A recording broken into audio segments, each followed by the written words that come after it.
आज तारीख है 13 फरवरी। ठीक हो गया, 17 से पीएसएल का स्टार्ट हो रहा है और 18 को if I am not wrong तो मुल्तान सुल्तान्स का शायद पहला मैच है।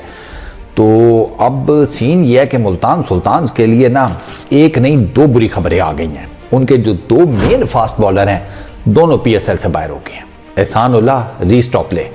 पहले रीस टॉपले का छोटा सा बता देता हूँ, इंजरी थी, नहीं रिकवर कर सके इन टाइम, मुल्तान सुल्तान्स के लिए खेलना था।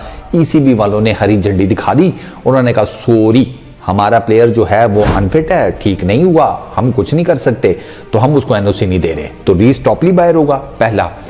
अब पीएसएल वालों ने भी पीसीबी वालों ने भी मुल्तान सुल्तान्स की तरफ फेंका है एक छोटा सा बम, और वो ये है कि एहसान उल्लाह सर वो भी गायब, वो भी बाहर हो गया पीएसएल के 9th एडिशन से। वो भी बेचारा वो जिसे कहते हैं रिहैब फेज में था, लेकिन रिहैब फेज से वो भी रिकवर नहीं कर सका फुल टाइम। उसकी भी आपको पता है एल्बो इंजरी टाइप कुछ चल रहा था, तो वो भी पीएसएल 9th एडिशन के लिए अब अवेलेबल नहीं होगा।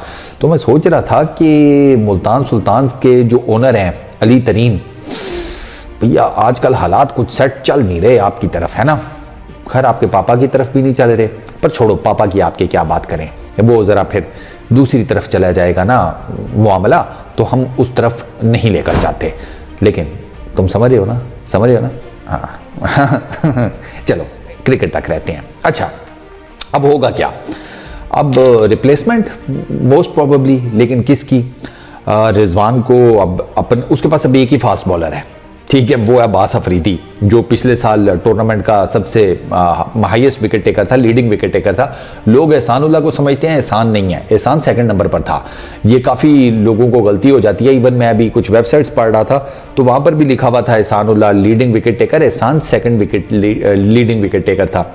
एहसान की पिछले एडिशन में 22 विकेट्स हैं। अब्बास अफरीदी जो उसी का टीममेट है, मुल्तान सुल्तान्स के लिए खेलता है, वो जो बैक ऑफ द हैंड बड़ी ज़बरदस्त किस्म की स्लोअर वन डालता है, अब्बास अफरीदी, वो बेसिकली हाईएस्ट विकेट टेकर था, उसकी 23 हैं। 22 एहसान उल्लाह की हैं, लोग 23 एहसान उल्लाह की बनाकर इसको बना देते हैं लीडिंग विकेट टेकर, ऐसी बात नहीं है। पहले नंबर पर अब्बास अफरीदी था, उसकी 23 विकेट्स हैं पिछले साल में। सेकंड नंबर पर एहसान उल्लाह है, उसकी 22 हैं। अब्बास अफरीदी की 22, अब्बास अफरीदी की 23, एहसान की 22। तीसरे नंबर पर राशिद खान, उनकी मेरा ख्याल है 20 ऑड हैं, और चौथे नंबर पर लंबा है अपना शाहीन अफरीदी, उसकी मेरा ख्याल है 19 है। तो ये लीडिंग विकेट टेकर्स का ये मोटा मोटा सा हिसाब किताब है। तो अब दोनों मेजर, अच्छा इनका दूसरा रीस टॉपली भी कुछ छोटा मोटा बॉलर नहीं है सर, 200 प्लस विकेटें हैं उसकी T20 के अंदर, 150-60 उसके कुछ मैचेस हैं, if I am not wrong 162-63 उसके कुछ मैचेस हैं, और 210-11 या इसी के अराउंड ना उसकी कुछ विकेट्स हैं T20 के अंदर।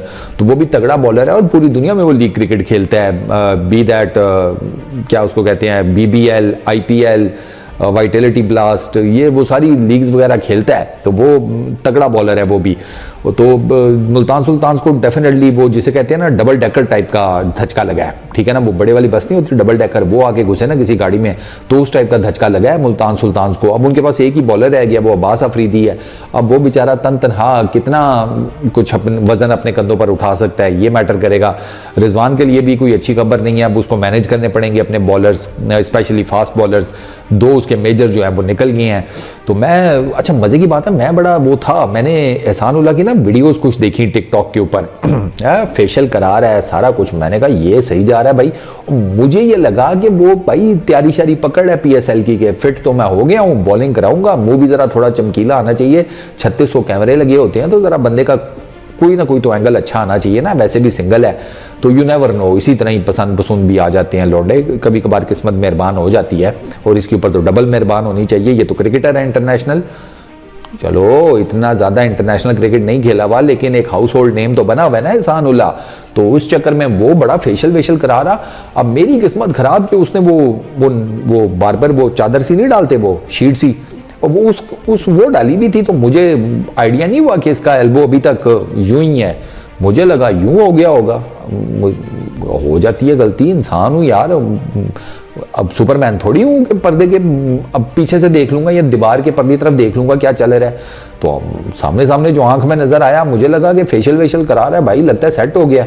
और मुझे क्या पता था कि एंड टाइम पे क्या वो जिसे कहते हैं at the 11th our PCB वाले धमाका करेंगे कि नहीं भाई वो नहीं रिकवर कर सका। तो मुल्तान सुल्तान्स के लिए तो चंडी हो गई है सीरियसली। अब रिप्लेसमेंट में किसको लेकर आते हैं ये अभी तक कोई डिसाइड नहीं हुआ। ये ताज़ा तो एहसानुल्लाह की तो ताज़ा मेरा ख्याल है आज ही उनको बताया गया है, पीसीबी वालों ने आज ही उनको फ़ोन करके बताया कि सर बंदा आपका रेडी नहीं हुआ तो अब आप कोई और रिप्लेसमेंट देख लो। रीस टॉपली का भी इनको कोई जुमा 4 दिन ही हुए हैं पता लगा है। तो अब देखते हैं कि रिप्लेसमेंट में क्या करते हैं और किस बॉलिंग कम्बिनेशन के साथ ये पीएसएल के 9th एडिशन में उतरेंगे। मेरे नज़दीक जो मेरी असेसमेंट है वो ये है कि इन 2 मेजर बॉलर्स के जाने से ना मुल्तान सुल्तान्स के चैम्पियनशिप में कुछ बहुत ही एक्स्ट्राऑर्डिनरी करने के या इस चैंपियनशिप को जीतने के जो चांसेस हैं ना वो थोड़े से और कम हो गए हैं।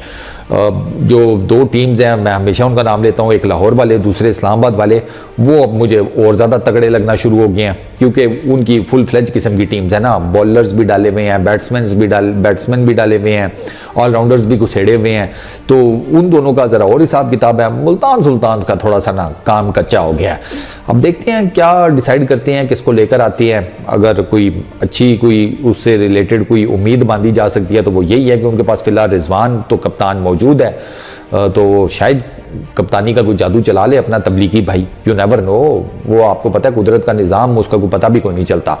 तो मुल्तान सुल्तान्स के जो फैंस हैं उनके लिए मैं क्या कहूँ, कोई नहीं, ज़िंदगी में तो ये छोटे मोटी चीज़ें चलती रहती हैं, कोई नहीं। टीम को वो जिसे कहते हैं ना हुट करना वो मत छोड़ना प्लीज़, इस चक्कर में भी और वो हाँ उस चक्कर में भी सपोर्ट करो, कोई बात नहीं। क्रिकेट को ना क्रिकेट ही रखती है। हाँ बस इस वीडियो में इतना ही, अपना बहुत ख्याल रखना। नेक्स्ट वीडियो में मुलाकात होगी, पीस आउट।